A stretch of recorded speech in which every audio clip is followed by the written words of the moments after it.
I call the Public Infrastructure and Utilities Committee meeting to order. Madam Clerk, please call the roll. It is Wednesday, October 16th, 3:30 p.m. Alderman Vollmer.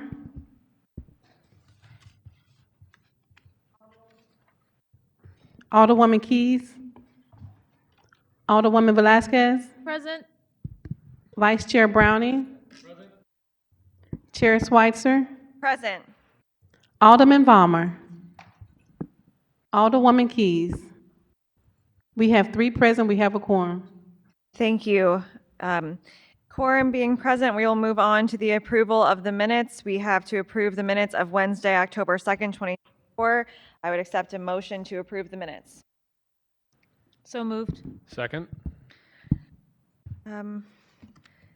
Madam Clerk, I believe we have the minutes from September 18th, 2024 here. So, I'll get a copy of them. okay, let's, do you mind removing your second? I'll remove my second. Okay, we have withdrawn the second and the motion will return to approval of the minutes later in the agenda. Moving on to board bills for review. I don't see Alderman Oldenburg, so we'll move to. He's online. Oh, wonderful. Alderman Oldenburg, you're recognized on board bill number 83. Can you go to Alderman Aldridge and can I go second just so I can pull over in a safe manner and not be driving? Too. I have no words, Alderman, but yes, we can wait. Okay, we'll move on to item number 2, board bill number 91, introduced by Alderman Regina Aldridge.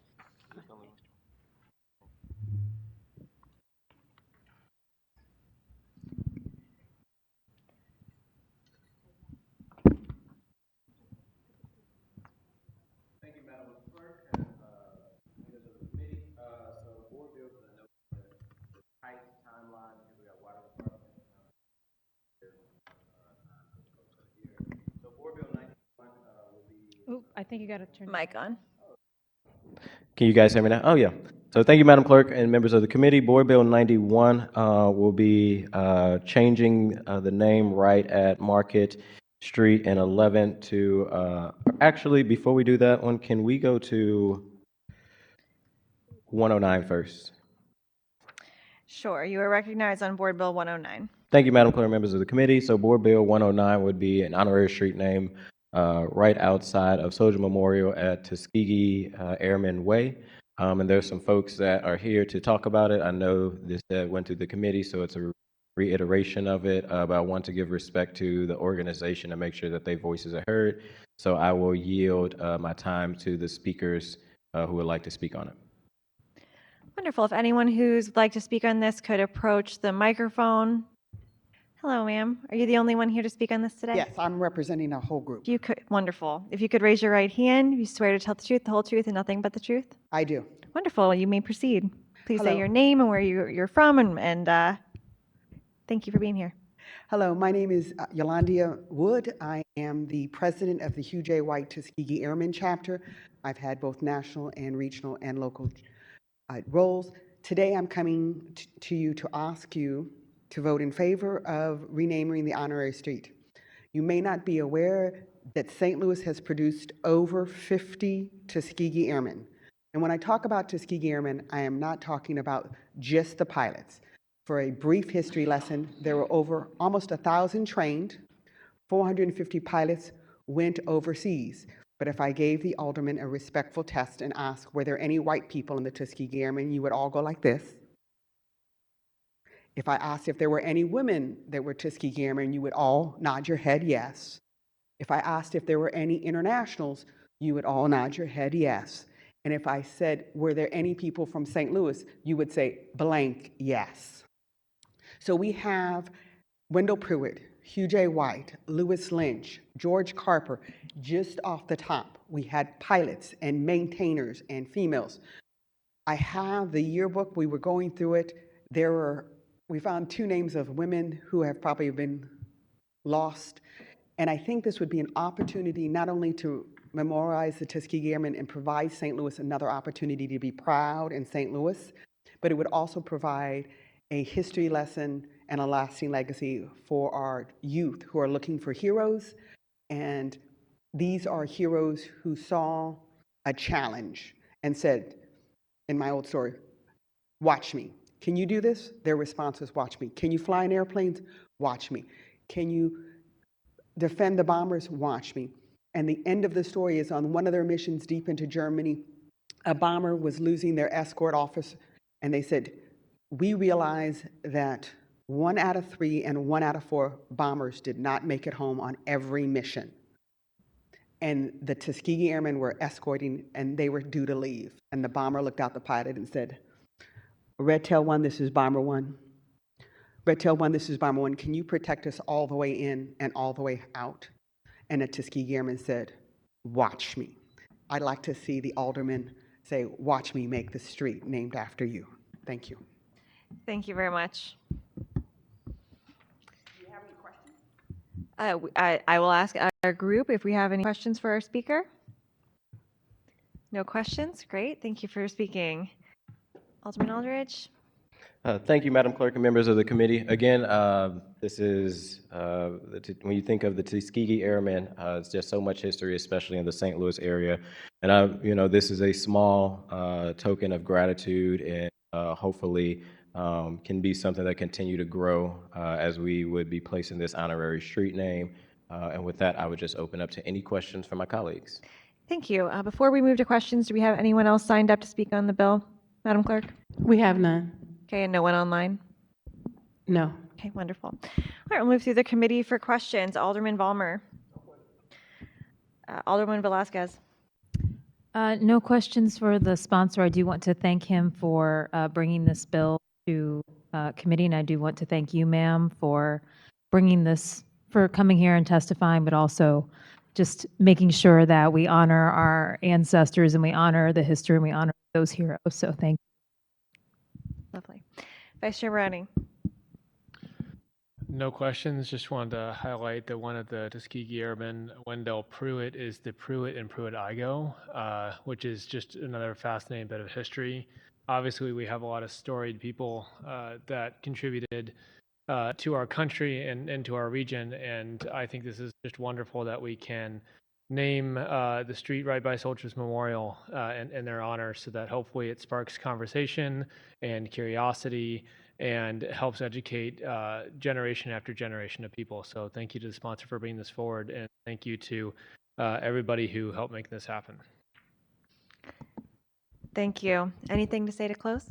Outside of thank my colleagues, like Alderman Browning said, I think this could be a great moment in history, especially for of people of color, of women, and all folks to understand that there is history within our city. Hopefully, they can see within themselves. And also, I wanted to go on record and let our speaker know that the alderwoman from the 10th Ward, she texted me. She said, "Thank you for your words. She really loved the Watch Me." I believe that she will plan to be added as a co-sponsor at a time when she's here. And with that, I would just ask for a motion for do pass recommendation. I move that we pass this in bank. Second. It's been moved by the alderman from the 6th that we in-bank this board bill 109. It's been seconded by the alderman from the 9th. Madam Clerk, please call the roll. Alderman Ballmer. Alderwoman Keys. Alderwoman Velasquez. Aye. Alderman Browning. Aye. Chair Schweitzer. Aye. Alderwoman Keys. Aye. Aye. We have 5 aye votes. Thank you.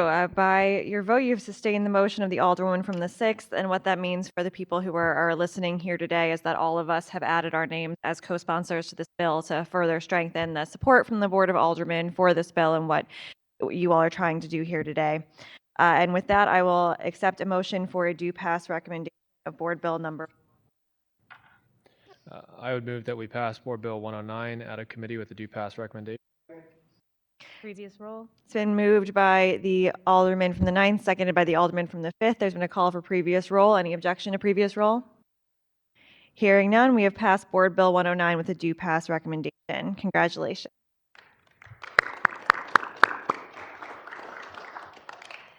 Alderman Aldridge, you have Board Bill number 91 and 92. Is there any order? I'm gonna take up 91. It looks like they need to have a quick amendment to 92 that's being worked on, so I'll take up 91 right now. Sure. Okay, so you are recognized on Board Bill 91. Thank you, Madam Chair and members of the committee. Board Bill 91 is another honorary street naming bill that would name the street Freedom Way that shall be installed at the intersection of Market and 11th Street to the intersection of Chestnut and 11. And again, I have some speakers here that can be able to speak on the importance of this, so I will step aside and allow them to be able to come up. Okay. Anyone who's speaking on this could approach. Thank you. You have to use the microphone, unfortunately, because of the Zoom. Folks who are watching online can't hear without the microphone, so I'll just have you raise your right hand if you don't mind. Thank you. Do you swear to tell the truth, the whole truth, and nothing but the truth? I surely do. Wonderful. If you could introduce yourself and please share your testimony today. My name is David C. Mason. I'm a circuit judge here in the City of St. Louis, 22nd Circuit. I'm the senior judge of our circuit. And incidentally, are you related to Gordon Schweitzer? There are three. Yes, there are three Gordon Schweitzers I'm related to, so it depends. Four of them: grandpa, dad, Just brother, that I knew nephew. him, and I was just thinking. But anyway, that aside, if there was anything that was clear with the last board bill that you saw and the two that I'm here to speak on, is that St. Louis is at an interesting crossroads right now. Like a lot of cities like St. Louis, we spent so many years of our growth and development without really paying attention to the impact of what was long considered the minority population of a city. Now, these are historical facts that within the Black community are very well known, talked about, expressed in many occasions, as you've just heard. But when somebody like Alderman Aldridge, and I just want to thank you because you're young, but you know your history, and you're bringing it to your colleagues on the board. We've reached the point in our city now that we're starting to really pay attention to the untold history and to embrace it and take pride in it. You probably noticed that if some of you were involved or at the unveiling of the Freedom Suits Memorial, 500 and some odd people just showed up from all across the city and in complete cross-section to celebrate that because it was our city's history. Well, this bill continues that. The plaza where the memorial is called Freedom Plaza. In fact, the name of the memorial is Freedom's Home. The artist Preston Jackson took the position that the courts are always the home of freedom because that's where we always go to essentially fight for our freedom. Either, staying out of jail or getting out of it or protecting our property or otherwise asserting our individual rights, particularly under the umbrella of our freedoms. So in the context of that, the board of directors of the Freedom Suits Memorial Foundation asked the alderman to bring to your attention our request that that particular street, is right between the memorial and the Sarah sculpture, if you will, right there on 11th Street, to ask that street be honorarily called a Freedom Way.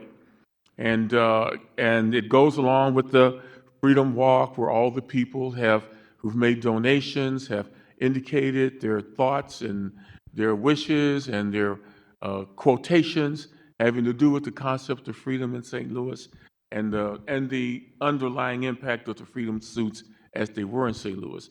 So that is essentially kind of, I guess you can say, what we're up to, if you will, in asking that that particular section of the street be named a Freedom Way. And I'll stop there because I think my alderman is going to ask me to speak on some other issues as well. So I'll just stop there. Okay. Thank you. Thank you so much. This is for a different bill, correct? The next one. Okay. Thank you.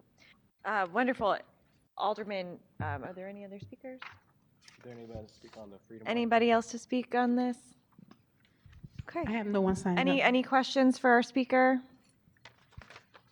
Okay, thank you so much, sir, for sharing your testimony. That was very helpful. Alderman Aldridge, anything else before I open up to questions to you? No, I'm just honored that Judge Mason, who is a legend in the city of St. Louis, to be very clear. It's good to give folks their flowers while they still here. Allowed me to be able to partner with you on this. And I remember when the statue was first put together. So I'm glad this is a continuation of just continuing to make sure that we uplift the history we have in the city. And it's truly an honor to have been able to work on this with you and also the next legislation. So no questions for myself. Thank you. Any questions for the sponsor from the committee? No questions. Hearing none, seeing none. Alderman Aldridge, you're recognized to close. Thank you, Madam Chair, members of the committee. I would just ask for a due pass recommendation on Board Bill 91. I would accept a motion for a due pass recommendation of Board Bill 91. So moved. Can I make a motion that we move this in bank as well? We can do both of those things. I have to remove my motion. We can remove the I'll motion. remove my motion. Thank you very much. Go ahead, Alderman. I move that we make this in bank. So moved. Second. Previous roll. Okay, it's been moved by the Alderman from the 6th, seconded by the Alderman from the 9th. That we bank. There's been a call from previous roll from the Alderman from the 5th. Any objection to previous roll? Hearing none, we have passed, or we have made Board Bill number 109 in bank. Again, that means everyone on the committee is sponsoring the bill. 91. 91, I apologize, 91. And we will now move to take a motion for a due pass recommendation So moved. Second, for Board Bill 91. Wonderful. We have a previous roll. motion from the Alderman from the 5th, a second from the Alderman from the 6th, and a call for previous roll from the Alderman from the 6th. Any objection to previous roll? No objection. No objection to previous roll. We have passed Board Bill number 91 with a due pass recommendation. Thank you so much. Alderman, you are now recognized on Board Bill number 92. Thank you, Madam Chair, members of the committee, and for the folks in the public. Public infrastructure runs a very tight ship and efficient ship, so that's why you see things happening so quickly. I kind of miss the committee. However, Board Bill 92 is renaming the Civil Courts Building at 10 North Market Street to Cahill, or to Clyde S. Cahill Jr. And I have 3 amendments before I have speakers come up to speak on it because there was an error in the bill. So be ready to take Sure. those amendments. You are recognized on Amendment number 1 to Board Bill number 92. Thank you, Madam Chair, members of the committee. These will all be the same amendments, just on different pages. This would strike out on page, amendment number 1 would strike out 1010 Market. This will be in the summary, and insert 10 North Tucker Street, which is an actual location of the Civil Courts Building. Okay, any questions? Hearing no questions, I will accept a motion to adopt Amendment number 1 to Board Bill number 92. I move to adopt Amendment number 1 to Board Bill 92. It's been moved by the Alderman from the 6th, seconded by the Alderman from the 9th. Any call for previous roll? Previous roll. The Alderman from the 6th called previous roll. Any objection to previous roll? Hearing no objection, we have Alderman Keys. Any objection? You're unmuted, Alderwoman. Thank you. Okay. Hang on. Oh, okay. Okay, so we have adopted Amendment number 1 to Board Bill number 92. Alderman, you're recognized on Amendment number 2 to Board Bill number 92. Do you mind muting Alderman Keys while I think she's not meaning to talk to us? She's not. Okay, finally, I was able to get there. Okay. Can you hear me? Yes, do you have any comments on Amendment number 1 to Board Bill number 92? No, okay. Alderman Aldridge, you're recognized on Amendment number 2 to Board Bill 92. Thank you, Madam Chair, members of the committee. I move to adopt Amendment 2 to Board Bill 92 committee. We have to move on our end. I would like to discuss Amendment number 2, which would again be taking out 1010 Market and putting in the correct street on page 1, line 1 at 10 North Tucker Boulevard. Thank you. Any questions on Amendment number 2? I move to adopt Amendment number 2 to Board Bill 92 As amended. as amended. It's been moved that we adopt Amendment number 2 to Board Bill number 92 by the Alderman from the 6th, seconded by the Alderman from the 9th. Previous roll. Alderman from the 9th is called for previous roll. Any objection to previous roll? Hearing none, we have adopted Amendment Number 2 to Board Bill Number 92 as amended. Alderman, you recognize Amendment Number 3 to Board Bill Number 92 as amended. Thank you, Madam Chair, members of the committee. Amendment number 3 to Board Bill 92 as amended, beginning on page 4, line 5, strikes out 1010 Market and inserts the following words of 10 North Boulevard. North Tucker Boulevard. Great. Any questions on Amendment Number 3? Alderman Ballmer, you're recognized. No, I just think we might be putting in the record books. I've never seen amendments on a honorary street board before, so I'll mention it to the clerk to make sure you get your proper recognition. Well, Alderman, we just Congratulations. yes, and we did the honorary street naming last bill, so I know you got to catch up. No worries. Fantastic. Wonderful. Okay. Great. So I move that we adopt Thank amendment you. number 3 to Board Bill 92 as amended. Second. Previous roll. it's been moved that we adopt Amendment Number 3 to Board Bill 92 as amended by the Alderman from the 9th, seconded by the Alderman from the 5th. There's been a call from previous roll by the Alderman from the 6th. Any objection to previous roll? Hearing none, we have adopted Amendment Number 3 to Board Bill Number 92 as amended. Alderman, you're recognized on Board Bill Number 92 as amended. Thank you, Madam Chair, members of the committee. At this moment, I would space and time for the speakers who are here to speak on the actual bill. Wonderful. If anyone who is planning on speaking this could please approach.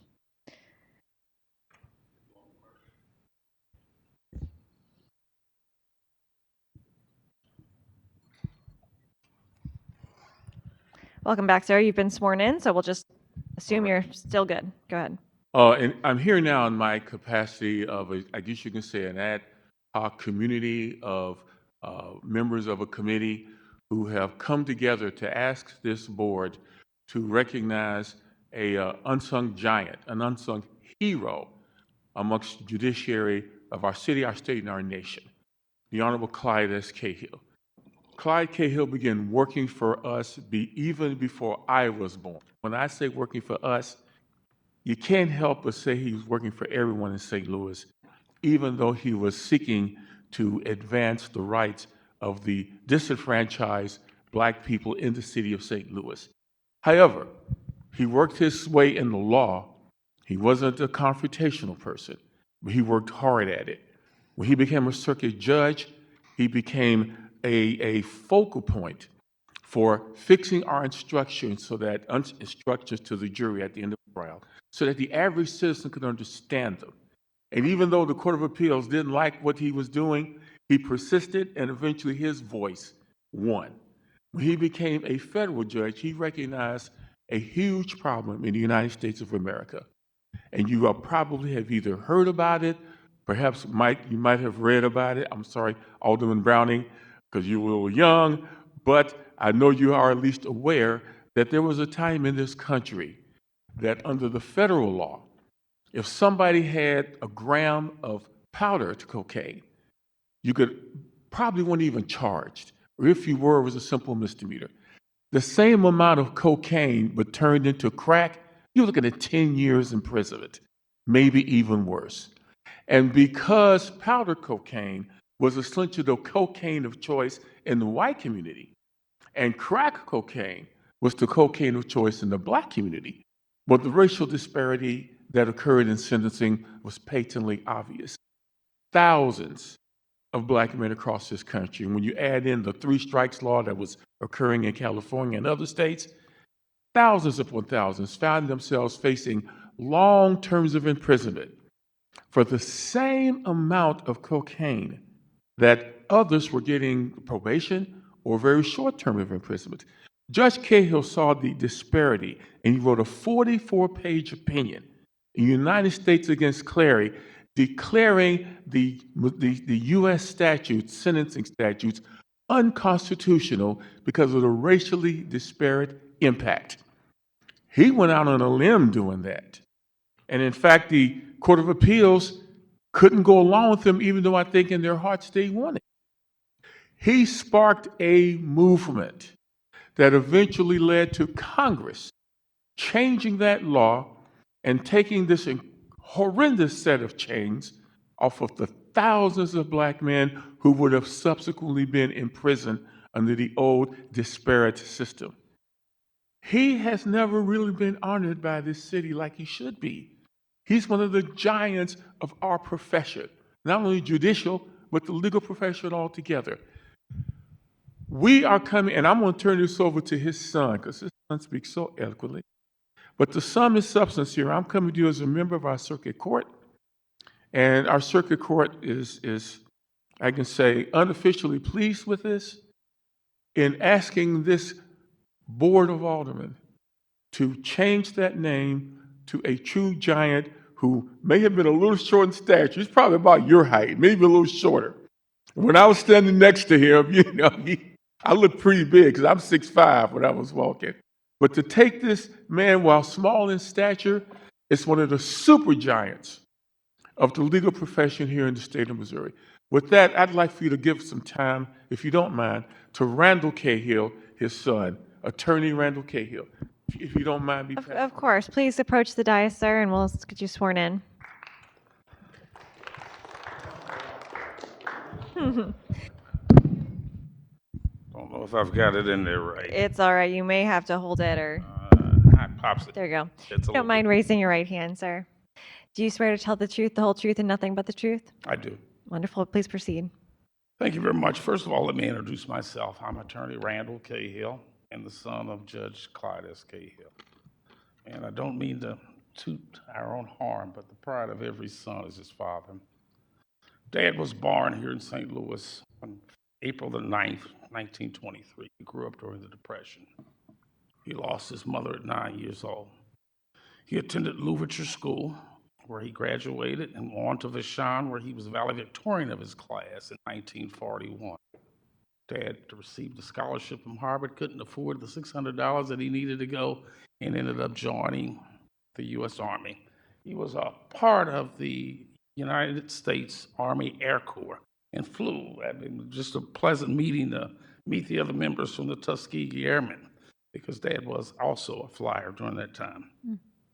Dad graduated, came back to St. Louis under the GI Bill and graduated in 1951 from St. Louis University, from the law school. From there, he joined the Circuit Attorney's Office and worked with Senator Thomas Eagleton, where he cut his teeth doing murder cases and was also a champion of Senator Eagleton. He attended the March on Washington with Cardinal Ritter, who has also got a school named after him right now. He came back to St. Louis in 1965 to head up or be the general manager of the HDC Corporation. I don't know if many of you know of it, but it was the anti-poverty program at that time. From there, Dad went on to be the executive chair of the Employees Society of Missouri. He was appointed in 1975 and sworn in at the old courthouse downtown right here in 1975, my senior year in high school. Ultimately, Dad was appointed by Thomas Eagleton to the Federal District Court in 1980 and confirmed by the Senate and appointed by Jimmy Carter, where he served for the next 20 years.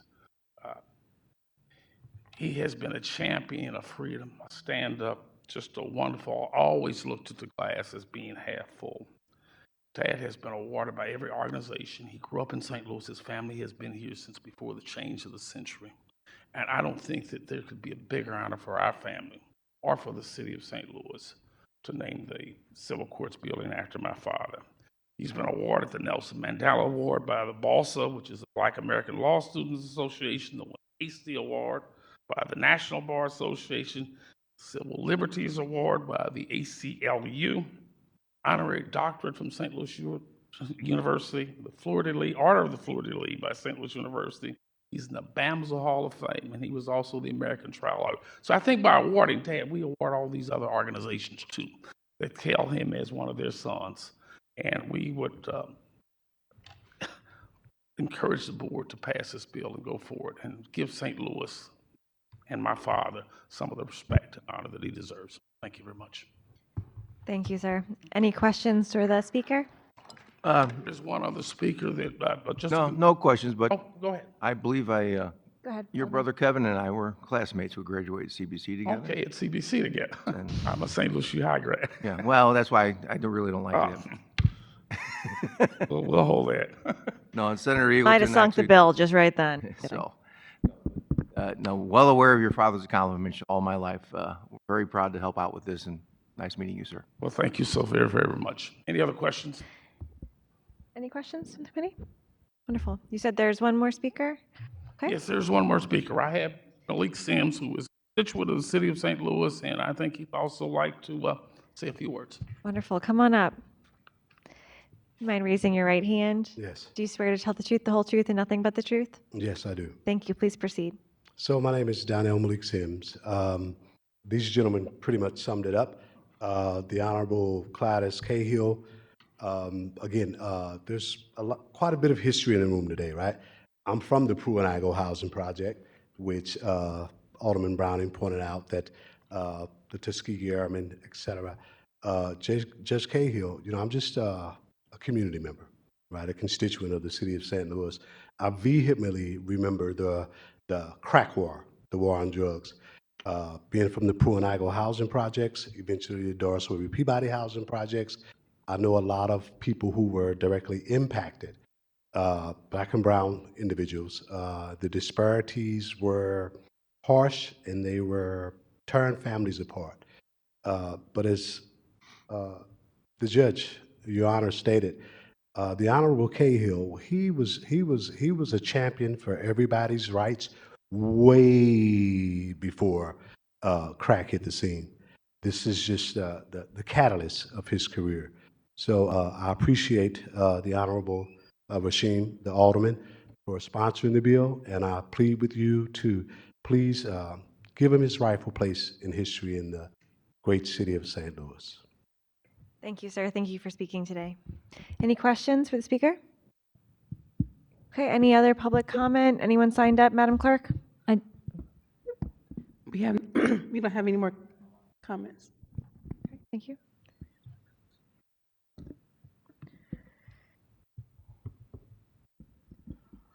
Okay. I do have a couple comments. What's that? I do have a couple comments. Okay. We'll go through the members of the committee now for comments on the bill. We'll begin with Alderman. No questions, comments. As I said, a privilege and an honor to do anything to memorialize Mr. Judge Cahill. Thank you very much. Okay, Alderman Velasquez. Thank you. I just want to say thank you to Mr. The trash. Oh, I apologize, Alderman Keys. I forgot you were here because you were on Zoom. I'm sorry, Alderman Velasquez. Alderwoman Keys, I apologize for missing you in the order here. You're recognized. No worries. I'd like to be added as a co-sponsor, please. So noted. All righty. Thank you. And I'm very happy that this is for Judge Cahill. Madam Chair, if we could we make a motion to embank? Second. Been moved by the Alderman from the 5th that we embank Board Bill number 92, seconded by the Alderman from the 6th. Any call for previous roll? Previous roll. Any objection to previous roll? Hearing no objection, we have made Board Bill number 92 bank. Alderman Velasquez, please continue. Thank you. I just want to say one thank you to my constituent, Mr. Lendell, for speaking, and also thank you to Mr. Cahill. I just want to say I think, and thank you to the sponsor for bringing this bill to honor Judge Cahill to us. I think it's good for us to remember that the war on drugs is often a war on people. And I think as legislators and as leaders, sometimes we think we do good and there are unintended consequences or maybe intended consequences. And I think that obviously the war on drugs in retrospect hurt a lot of people for generations. We see that now, and I'm not sure that people saw that when they were passing that kind of legislation and the stark disparities that we see today. And I think it's important to point that out. And I am grateful that Judge Cahill was bold enough to write a decision such as this. And I don't know if he was popular for doing it at that time, but I'm glad he did. And I'm grateful he did. And it's something that should be memorialized. And, I think all of us leaders should take a cue from that when we see things that are unjust. So thank you.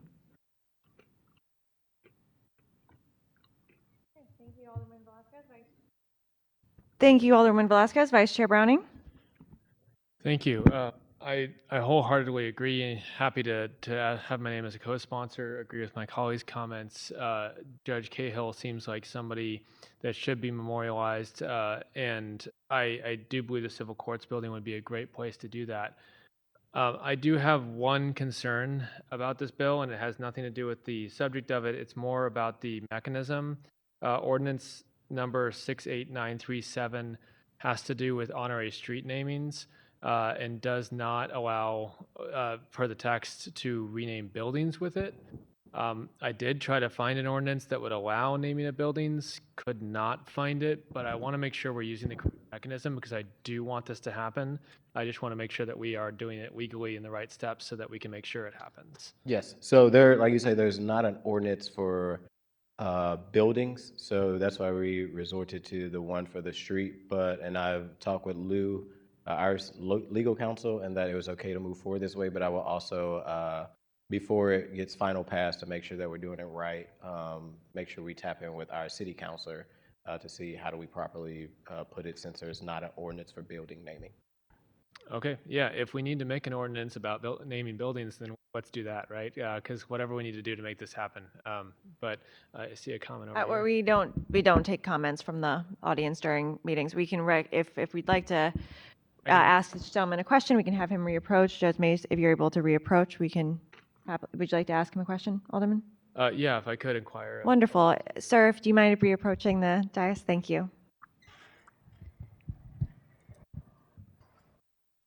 I just wanted to say very quickly, I did actually bring this to the attention of the city councilor's office because I was concerned with how did the Carnahan building get its name, and he actually couldn't find anything. So we kind of, in discussing it, said, well, since the city owns the Civil Courts Building, it's your building, it would only make sense that the authority for naming it would lie with you. And finding a specific precedent for that, I could not.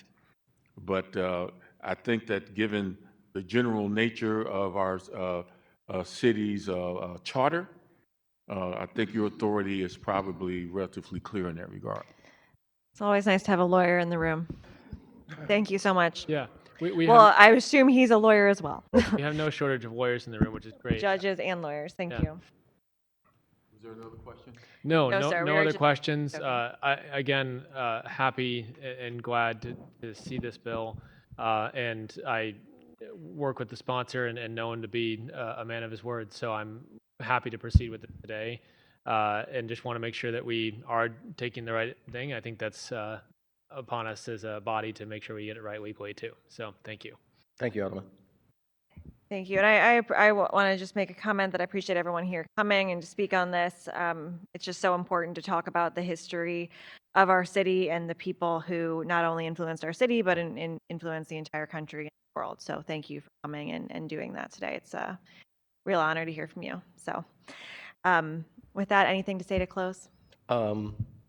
Thank you, Madam Chair, because I know this was I brought this to you quickly this week, and you made space for understanding that there was other items on the agenda. So I want to thank your leadership for allowing these important items to be discussed and passed out today. And again, to the judge and to the family, it's just been an honor to be a part of the vessel to make sure that the history stay alive on this legislation and other legislations that was passed today. And with that, I would ask for a due pass recommendation.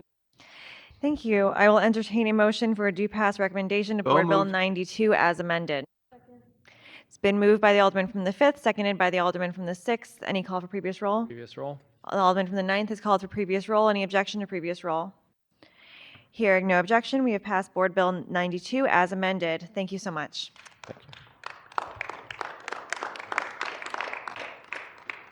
Thank you.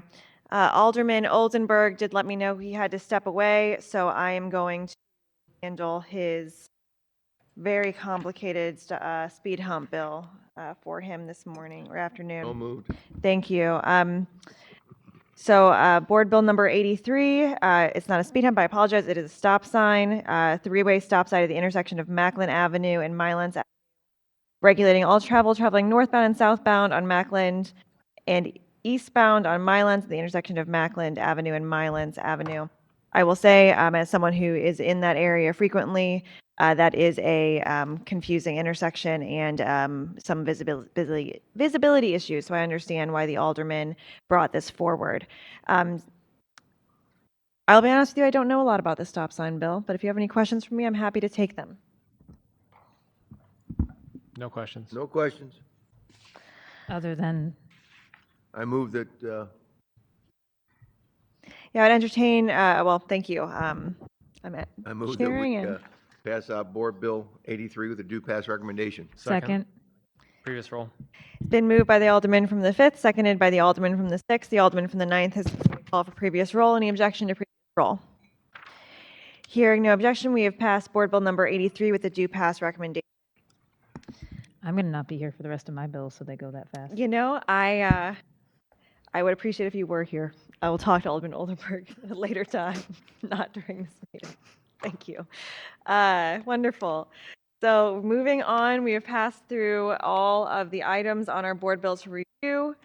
Moving on to resolutions for review, we have none. Now moving to committee discussions. Item number 1, we have a report from the Water Division today. As many of you may have seen in the news recently, there has been a decision passed down from the Environmental Protection Agency, further regulations of water service lines, including the replacement of lead service lines. So our wonderful Water Division is here today to come speak with that. If you gentlemen would be able to approach, and Madam Clerk, if you would have that presentation pulled up, please.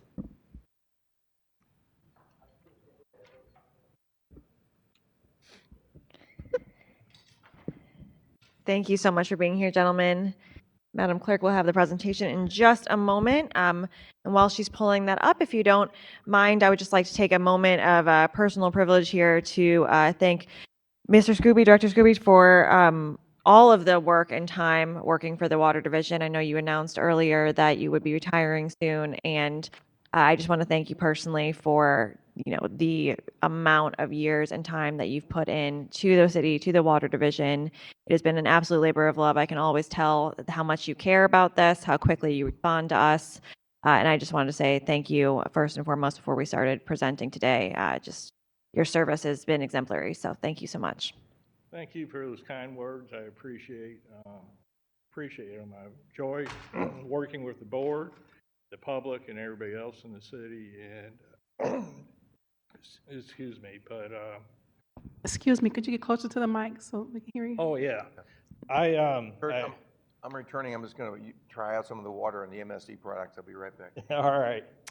No, I enjoyed working for the city, the Board of Aldermen, and everybody else, the citizens, and it's a good profession to be in.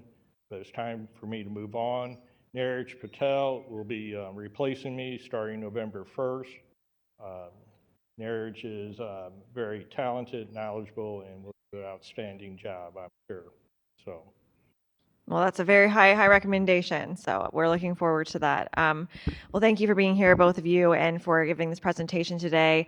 I will let you take the lead on how you want to break up the time or who wants to go first, but we have the presentation up. So start as you're ready. And you need to be a little bit closer to the mic, I think, Director. Yes, I am, and I'm going to turn it over to Neeraj since he will be taking over and he will be talking to you in the future past November 1st on this. This is going to be a multi-year task, not horrendous, but a Herculean task to accomplish what we're being directed to do by US EPA. Okay, wonderful. Thank you.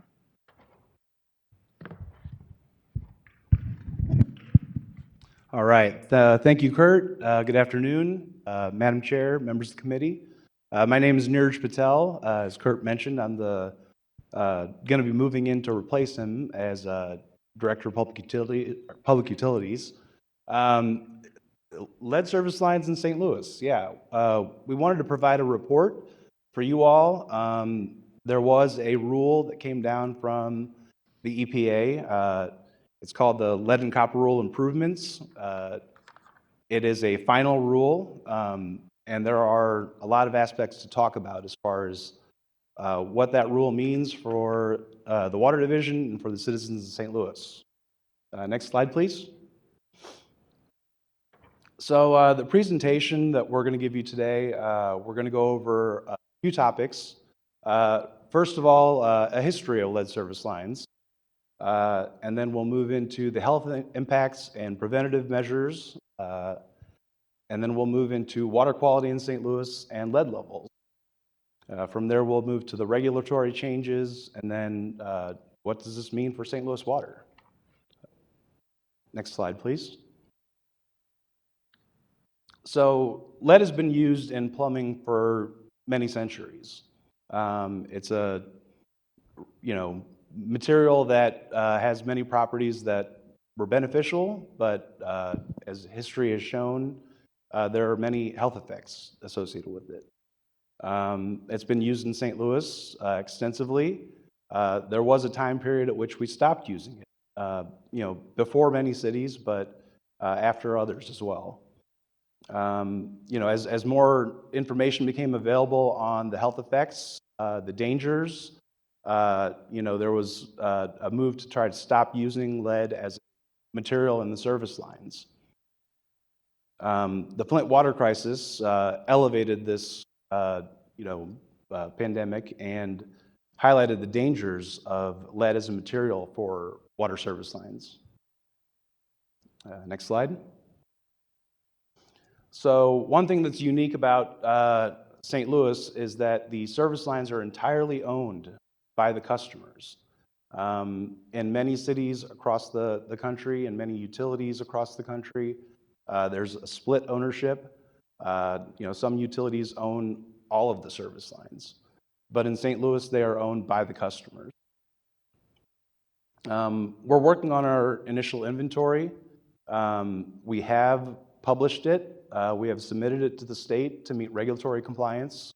October 16th, 2024 is the compliance date for publishing that inventory online to the public due to the size of our system, and also submitting that to the state, which is our regulatory agency.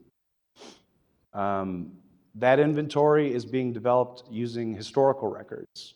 These are tap cards. These are inspections that were done. A lot of these records are over 100 years old. Many changes have been made. And because we don't own these service lines, we don't have a lot of the current information on the makeup of these pipes. So can you go back, please, actually?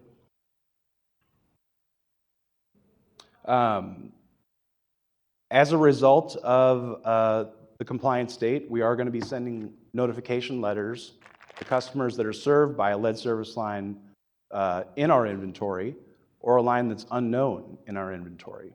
A lot of those unknown lines are actually being worked on today, every day, to be updated in that inventory.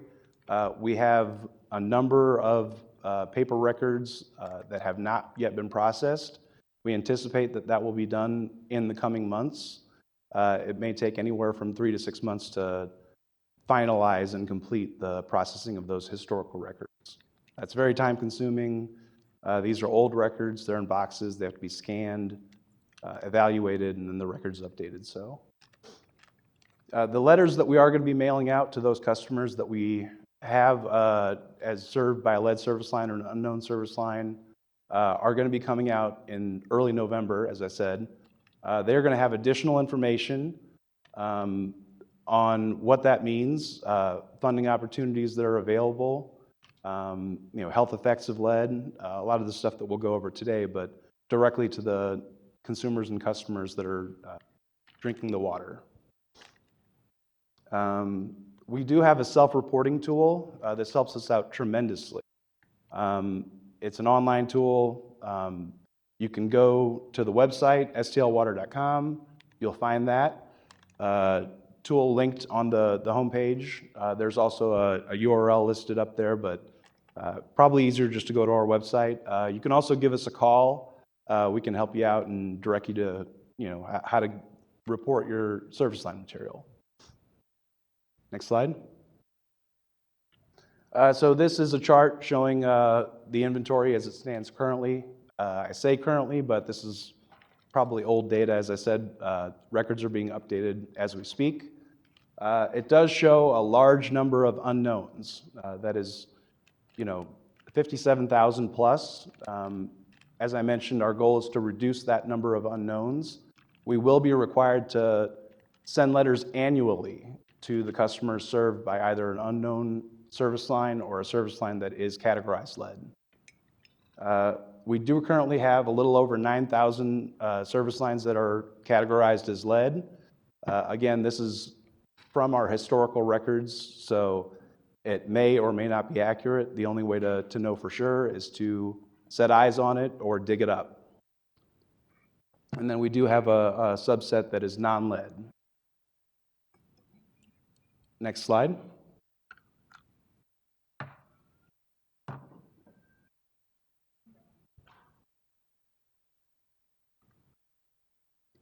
And next slide, please. So the health effects of lead. Exposure to lead in drinking water can cause serious health effects in all age groups. Infants, children are at higher risk. Their bodies and brains are still developing, but you can see here that it can decrease IQ, it result in learning disabilities, learning issues, and then there's also other effects for the entire population as well. Heart disease, high blood pressure, kidney, nervous system problems, the list goes on and on. So this is very dangerous stuff if consumed in quantity, right? Lead in drinking water is not typically the cause of lead poisoning. That is due to the strong regulations that exist today, the strong regulations that came out in the 90s, actually. So for over 20 years, we have been actively using corrosion control treatment strategy that has reduced the chance that lead gets into the water from the pipes. Next slide, please. So the majority of the lead in the drinking water does come from the items owned by the customer in that service line. These are connectors, lead service lines, lead solder, fixtures that have high lead content in the home. One of the best ways to reduce exposure to lead in water is to run the faucet for 30 seconds, a minute, when it has sat stagnant for a while. This flushes out the water that has absorbed some lead overnight, long durations of non-use, and it can either be caught and captured for use for watering plants or just run down the drain. Use cold water for cooking and for preparing baby formula. The warmer the water, the more chance it can leach from the plumbing in your household, the lead solder, the fixtures. Don't use hot water, obviously, for cooking. Don't use hot water for making baby formula. And then boiling water will not reduce the amount of lead. So if the testing has shown that you have elevated levels for lead, using a pitcher filter that removes lead is the best way to mitigate that. It's important to find a pitcher filter that reduces a large portion of the lead, majority of the lead. You're free to contact the NSF or contact the Water Division customer service. We can direct you to the right product. Next slide. So as I mentioned previously, both water treatment plants, the Water Division, have for over 20 years, had excellent water quality, have received the Director's Award for Partnership for Safe Water, thanks to Kurt, and a lot of the treatment folks that do an excellent job every day to make sure that the water is safe. We test quality multiple times a day throughout the treatment process, and we've been recognized as a high-quality water supplier. We do have consumer confidence reports available online on our website. They show this excellent water quality, this history of having very safe and good tasting water. Next slide. I mentioned previously the corrosion control treatment strategy that we, and what that does for us. It applies a film on the interior of the pipe. It's a protective barrier, and it minimizes that absorption of lead into the water. The EPA's previous action level of 15 parts per billion was reduced with this new rule that was released October 7th to 10 parts per billion. In all of our testing, we have been well below that level. Those are 90th percentile levels, so 90% of the samples tested would fall below the level, and 10 parts per billion is going to be the new action level in 3 years when that rule becomes final. Next slide. So this all stems from the Safe Drinking Water Act. As a result of it, there was a lead ban nationally. And then, as I mentioned, in the 90s, there was the lead and copper rule that came out. In 2018, EPA looked to strengthen those rules, make improvements, and they came out with the lead and copper rule revisions. And then shortly after, actually the first day that President Biden was in office, they put a stop or a hold to that rule to further strengthen that rule. And that's what we're looking at today is the lead and copper rule improvements. Next slide, please. This is a very hard to read slide. It's meant to show you that this is the highly, concentrated version of some of the aspects of the lead and copper rule improvements.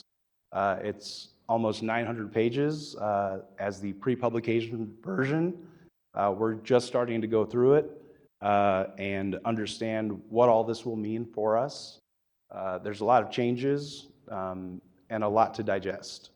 So as we go through this, we are going to be working to educate the public, educate the city leaders to make sure that we are meeting or exceeding these goals.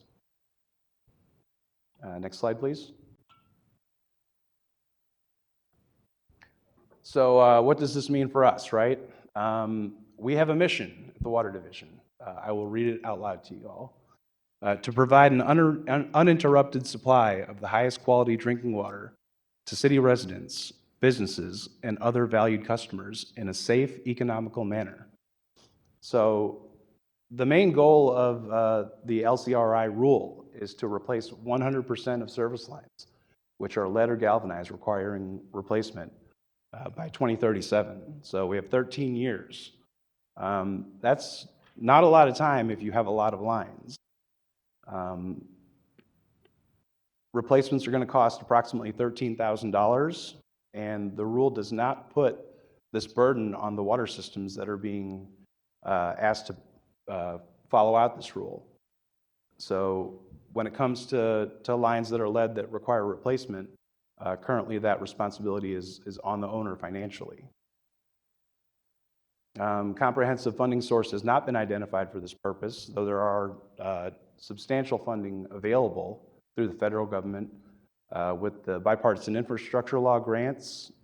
There's $15 billion total, but our trade organization, American Water Works Association, has estimated that the total cost is going to be closer to $90 billion. I've seen estimates that are higher. We have applied for and been set aside $5 million through the bipartisan infrastructure law. That was a cap that was instituted by the state, as their pot of funding is limited as well, and they have to spread that money around. I mentioned previously that we are going to be required to notify customers annually by mail if our records indicate that they have a service line that is containing lead or is unknown. We do have that interactive service line inventory that I mentioned that is live. Again, the link is on our website. You can go to that link type in your address and see if we have an updated record for your home or residence. And again, I'd like to, ask that people use the self-reporting tool that we have there. It is one of the best ways for us to receive, current information versus those sometimes 100-year-old tap record cards.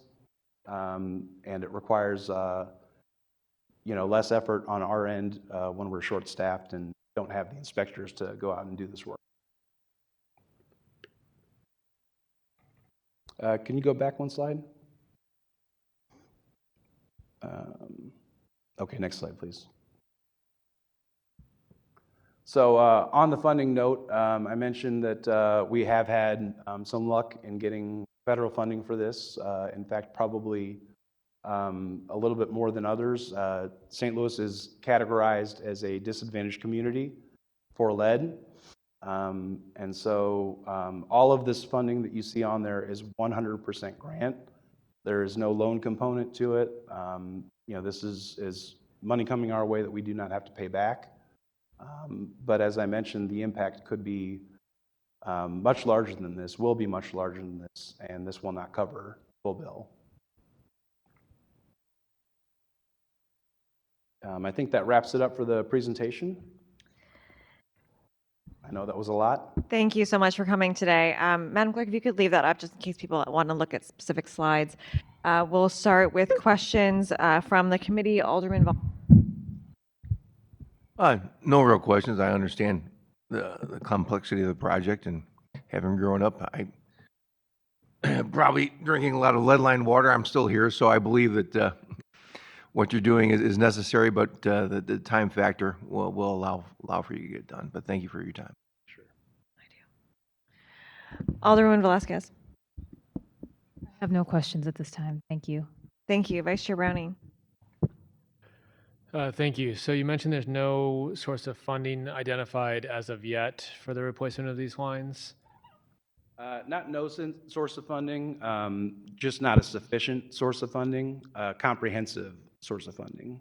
Okay, and so is our intention to make sure that we don't pass the cost of this on to the owner of the property?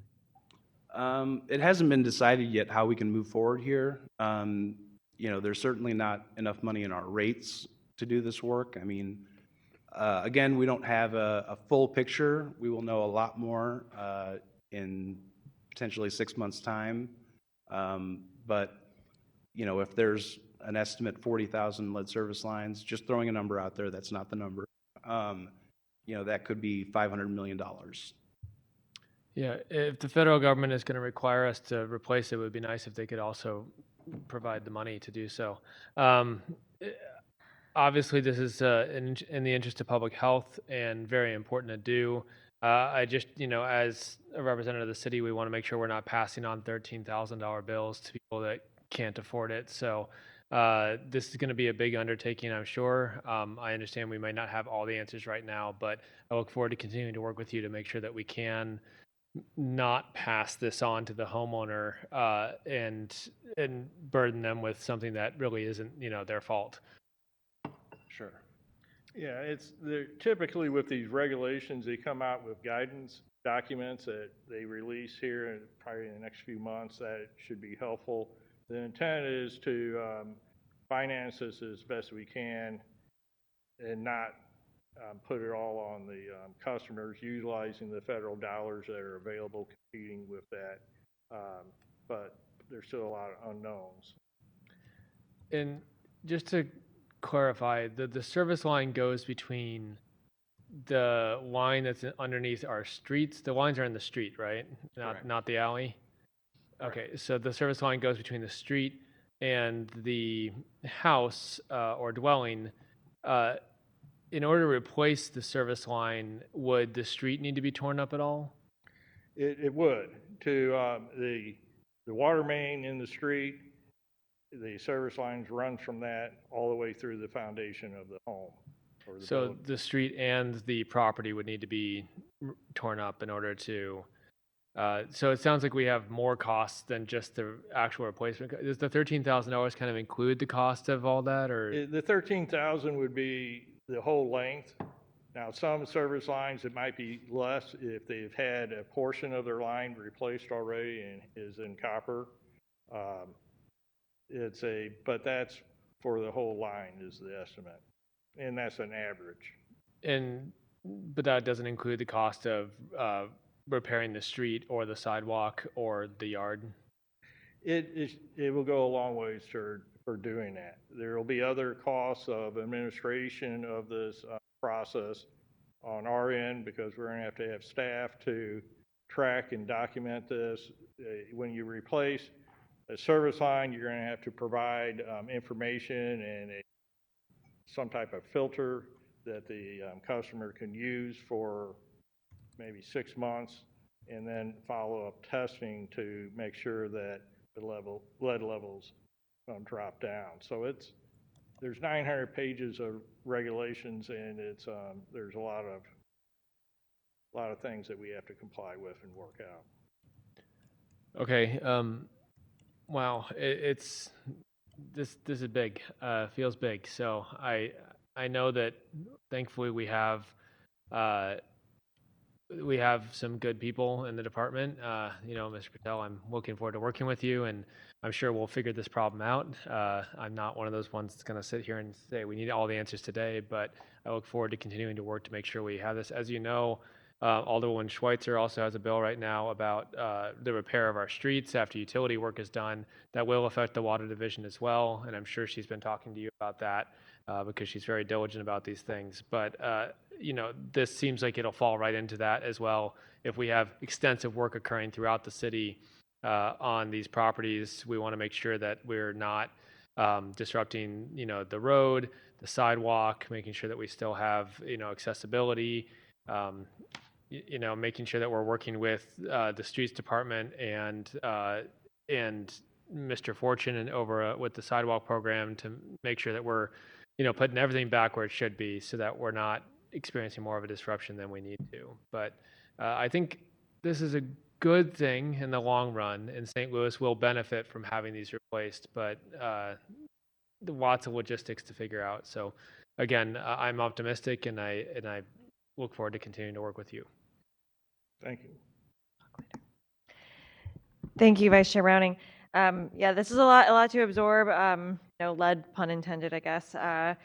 The question I have, we talk a lot about how much it would cost for people to install meters. Is this a moment where we're looking at replacing a large number of service lines that we're going to also start recommending that at that time people are installing meters too, or any feedback on that? If somebody wants to install a meter, it'd be the time to do it, but we're not to that point to recommend one way or another. Yes, and right now it'd be an option, and it'd be up to the homeowners at this point. Okay, but it would be significantly less to install a meter at a time where you're doing some work like this rather than. I would think so, because you have the plumber and the personnel there to do it, and the equipment. Right. Okay. And you're still waiting for more information, more guidelines, you said, and people should be expecting to see letters within the next month. Any other information that you'd like us to share with our constituents as they're processing this information? I'm sure we're going to have some people reaching out to us who are like, not expecting a $13,000 bill to be coming their way. I mean, what kind of information do you think we should be sharing as people are getting those letters? That they're coming to read them. If you have questions, you can talk to us. We're not sending out $13,000 bills in November 1st. This has to be worked out. One thing that's very important is that there's an option if they are one of the people who have an unknown service line to read up and take the survey of what their pipe material is. There will be information on how to identify where it's copper, lead, or galvanized. So they would be, because I heard Mr. Patel say that the only way to for sure to know is that eyes on it. So is that like you have to dig it up to know for sure sometimes, or? We will, but okay. We will, if they go to their basement and they see that they have a lead service line, we don't need to See it. dig because we know that they have at least that coming into their house. Now, if they have something else besides lead, we may very well have to go out and verify in the tree lawn what's buried between the shutoff valve and the main, or connect it to the shutoff valve from the home. But that is, that's not cheap, and it would have to be paid by our operational budget to do that. Sure. We do have a grant program for an inventory project that is a field verification. You know, that involves hydro excavating. It's a smaller, pothole that we dig on both sides of the valve that typically exists in the tree lawn, where you can get a visual verification. But again, as Kurt mentioned, where the line comes into your home is where you get the easiest visual verification of the line. And there is a YouTube video that shows you how to do the scratch test, a magnet test to identify the material. Okay, that's very helpful. Thank you. Sure. I think our listeners here, our constituents, will be happy to know that it's very unlikely for the water to have the elevated the elevated levels of lead in it now over what the limit is from the EPA. I think that's such an important point. So if I know that there is testing that the Water Division does, a representative sample of homes. Just for people listening and wanting to have more comfort, can you talk a little bit about what those samples have shown? Yeah, it's our 90th percentile. That means the point when you do all your testing for compliance is that 90% of the test results are below that value. And that's what the 10 and 15 parts per billion regulation is based on. Our 90th percentile is usually 1 or 2 parts per billion. Wow, so significantly lower than... It is. Our water is hard, naturally, chemistry. It tends to deposit minerals on the inside of your pipe. If you cut one of your pipes off, seen the plumbing, if you ever done any at home, they are being choked down by the scale, and that is not a foolproof barrier, but it illustrates water deposits minerals, is not looking to absorb minerals. Like up in Flint, Michigan, they have softer, more acidic water. It was dissolving. It was looking for minerals to incorporate into it. So it's the chemistry of the water that is protecting us, and we do treatment and we do testing to make sure our treatment is aligned so that it isn't corrosive. And it's important to note too that representative sample that we go out and test is all lead service lines. So Very these are homes that are served by lead service lines, and we still have those low levels. That is very important. I am sure, people will hear about this and assume that they may assume that there's a health concern immediate to them, and that, of course, we want to address the larger issue, address the regulatory rule, but also make sure that people know that they're very likely to be very safe with their water in the city of St. Louis this time. Sure. And we do test water at the request of customers as well. Okay, that's good to know as well. I appreciate that because I pulled up the map of lead service lines while you were talking, and it is a little jarring when you look around the whole city and see all of those dots that show that most of my neighborhood, for example, seems to have lead service lines. So I would not be surprised if the unknown number came back with a large percentage of those lines being lead, because someone would have had to change it most likely, unless they were part of a very small period of time where it wasn't lead, but it wasn't recorded as well. Is that? Right. So we're not made aware when a customer, pays to upgrade their line, put in a copper service line. And so we wouldn't have that record. So, if it's an older record that's showing it's lead, but it was updated, that's the information we're trying to capture with these self-reporting tool. Okay. I'll be watching that YouTube video later and checking my service line. Looking forward to it. It's a fun little after work project. Okay. Any other questions from the members of the committee? No questions. Okay. Well, thank you all so much for being here. It sounds like we'll have more to talk about soon. So if you could just please keep our committee updated on any further guidance from the EPA, any further guidance you'll be giving to the community. We just want to make sure that we know what's going on so that we can help facilitate the conversation. We do have on here that we have public comment available. Madam Clerk, sign up to speak on this? We have One person signed up. Wonderful. Do you mind if we have a person speak, and then if they have thank you all. We'll call you up just one more second. Okay, sir, if you don't mind swearing in, do you swear to tell the truth, the whole truth, nothing but the truth? Yes, ma'am. Okay, and as part of public comment, you have 3 minutes. Go ahead. Awesome. I just want to comment Oh, and on you need name and area of the city that you live as well. Dalen Brown, and I am from the Central West End area. I am coming to comment about the 51% of the unknown current pipes in the ground. And it is understood by me that our Missouri Department of Transportation does abide by federal regulations, and they're in ground surveying, and those tripods that you look through there and allows us to know that there's nothing in the ground and there's no bugs there before we dig. And in digging, we therein take these pipes out and we place new ones. And the only reason that I'm stating this is because what we do here in the Department of Transportation and in this federal government that therein we are all up under, and the regulations in which is so important by getting these permits is that we therein do have contracts with companies that therein produces these things.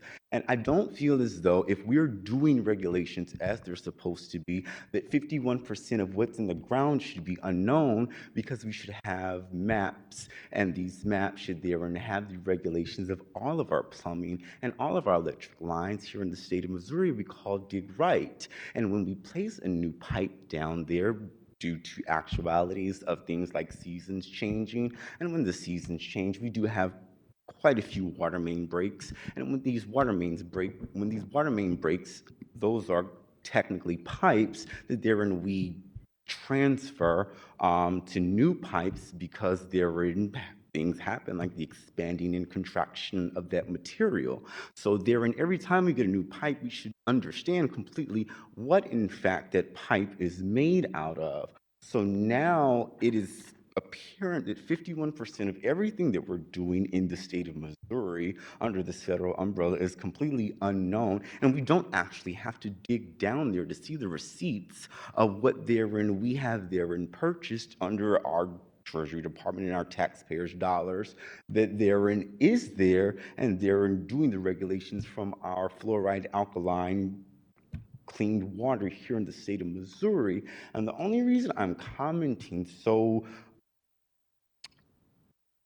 zealously about it is because I don't want the general population to be notified of something that therein is no need to notify them of, and health concerns happen, and we're not in school, and we don't learn the things at which I'm stating to all of you from public information given by our beautiful state of Missouri, that therein keeps us from understanding what we're doing here in the state of Missouri. If we're going to tell everybody that there's lead in the water, which we can keep them from understanding, especially if it's not there, and keeping all of us from going to school and learning these things and being eligible to come up here and state, hey, how is this happening here in the state of Missouri? How, in fact, are we going to continue to be eligible to have people like me to come up here and ask these questions? I don't believe that there's a need for us to tell people that we need to have a health concern over lead if we can simply go to our maps and look at what the Department of Transportation regulations are on the federal and state level, and therein be eligible to state, hey, that's not true. I do understand that that's not there, and we're doing Excuse me, Mr. Dalen, that's your time. in the state of Missouri. Thank you. Thank you for speaking today. Alderman Aldridge joined us and has something he'd like to say. Thank you, sir. Thank you, Madam Chair, and thank you for giving me the space. To the young gentleman that just spoke, I just want to say thank you. I know you was at the town hall Monday, and ever since then, you have continued to get engaged. You was at the HUD's meeting on Tuesday, and here you are at the public infrastructure meeting. Thank you for being part of the process and continuing to figure out ways that you can be engaged in part of city government and showing up literally 3 days in a row. So thank you. Thank you, Alderman. Okay. With that, we will conclude the discussion today. Again, thank you so much, Dr. Scobie, Mr. Patel, for coming to speak today. We look forward to having you again here in the future. Thank you very much. And with that, we will move on to any acknowledgement of any written testimony. We have none. Okay, any announcements? Seeing none, all members were present today. With that, I will entertain a motion to adjourn. So moved.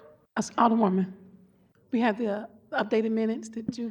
Okay, we will, if someone, you could withdraw your motion to adjourn. Withdraw my motion. Thank you, Madam Clerk. We are now moving back to item number 3 on the agenda, the approval of the minutes for Wednesday, October 2nd, 2024. They should be in front of everyone. I would like to hear a motion for... So moved. Second. Previous roll. It's been moved by the Alderman from the 5th, seconded by the Alderman from the 9th to approve the minutes of October 2nd, 2024. There's been a call for previous roll from the Alderman from the 5th. Any objection to previous roll? Hearing none, we have approved the minutes of October 2nd, 2024. Now we will move on to our motion to adjourn. So moved. It's been moved by the Alderman from the Previous roll. 5th, seconded by the Alderman from the 9th. There's been a call for previous roll. You're not on the committee, Alderman. You cannot There's a object. our penalty. Hearing no objection, we are adjourned.